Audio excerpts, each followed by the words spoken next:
ये कथा आप श्रवण कर रहे हैं, ये हमारे जीवन में एक ऐसा मार्गदर्शन बन जाए कि हे नाथ, हे प्रभु,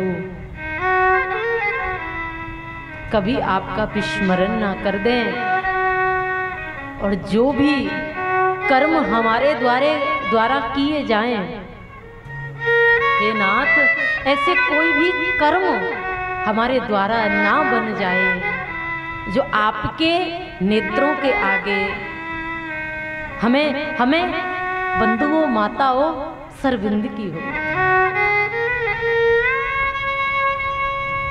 इत्र से कपड़ों को महकाना बहुत आसान बात है, असली खुशबू तो बंधुओं माताओं आपके किरदार से आनी चाहिए, आपके व्यक्तित्व से आनी चाहिए। हमारा कर्म बोले, हमारा आचरण बोले, हमारा स्वभाव बोले, हमारा सदाचार बोले। मानती हूं ऐसा जीवन जीना कठिन है, लेकिन असंभव नहीं। ऐसा जीवन हमारा बने। प्रेम से कहिए राधे राधे।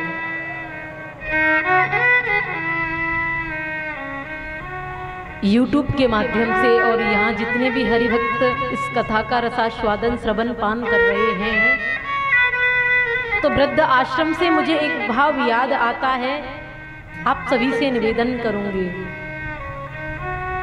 एक माता पिता 10-10 बच्चों का भरण पालन पोषण कर देते हैं, लेकिन उन्हीं 10 बच्चों से वृद्ध अवस्था में, बुढ़ापे में 2 माँ बाप की सेवा नहीं हुआ करती। आप उनको वृद्ध आश्रम का रास्ता दिखा देते हैं। ये आपके ये संस्कार कैसे हो गए, ये विचारधारा कैसी हो गई, ये मनस्थिति कैसी हो गई बंधु? वृद्ध आश्रम छोड़ करके आप भंडारे कर रहे हैं, वृद्ध आश्रम माँ बाप को छोड़ करके आप योग साधना कर रहे हैं, आप दान कर रहे हैं। ध्यान दीजिएगा। मंदिर में ना मिलेंगे, गुरुद्वारे ना मिलेंगे, मंदिर में ना मिलेंगे, गुरुद्वारे ना मिलेंगे, घर में ही बैठे हैं तेरे भगवान, कर ले माँ को प्रणाम, अपने पिता को प्रणाम।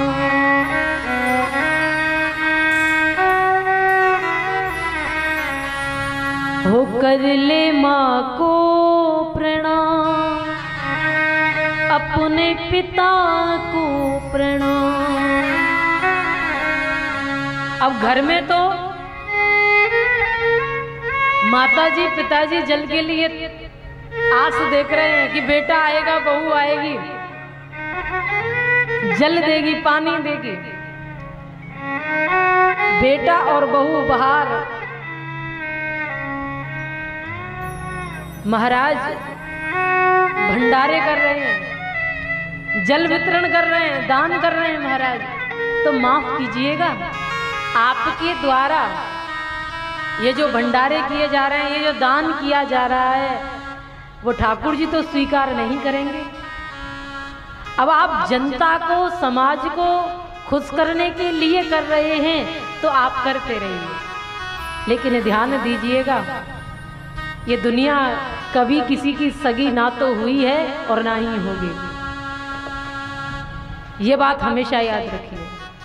इसलिए अपने घर में जो माँ बाप बैठे हुए हैं उनको पूजिए, उनकी सेवा करिए। आपको घर बैठकर ही समस्त तीर्थों का पुण्य मिल जाएगा महाराज। महाभारत में ऐसा वर्णन है। कितने कितने वर्ष हो जाते हैं, सास बहू से बात नहीं करती, बहू सास से बात नहीं करती, जीवन बहुत छोटा सा है। थोड़ा आप समझिए, थोड़ा वो समझ लें, समझने का ही फर्क है और कुछ नहीं। प्रेम से कहिए राधे राधे।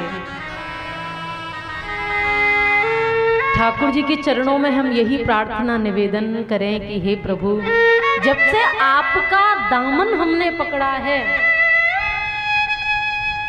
तो हे प्रभु, अब तो भले हैं बुरे हैं आपके हैं, आपके चरणार बिंदों में आ गए हैं, तारो या उबारो अब हम नहीं जानते, जैसे भी हैं आपके हैं।